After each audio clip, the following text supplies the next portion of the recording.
Welcome to the Tech Egg. Don't get scrambled. Enjoy the video.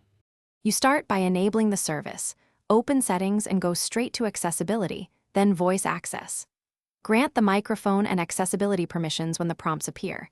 These let the feature listen and control the UI. Choose your preferred language and download the offline speech model if you need hands-free use without data. Once done, set the activation method, accessibility button, gesture, or shortcut so you can launch voice access quickly. This gets the system ready for live voice control. Now you practice the core controls. Activate voice access and notice numbered overlays on buttons and links. Say the number to tap it, which is fast and precise. Use commands like scroll down, go back, tap home, or open Chrome to navigate apps.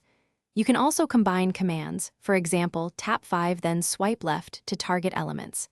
Make sure to customize or add voice shortcuts in settings for frequent actions, and train the recognition if a prompt appears to improve accuracy. To finish, set a convenient shortcut, accessibility button, gesture, or triple press power so you can start voice access instantly. Make sure battery optimization is disabled for the app so it remains responsive in the background. When you're done, turn it off the same way.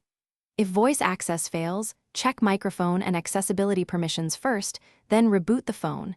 If that fails, clear app cache or reinstall updates. One key troubleshooting tip: confirm the microphone works in another app before Thanks for watching. Consider subscribing if I helped unscramble your problems.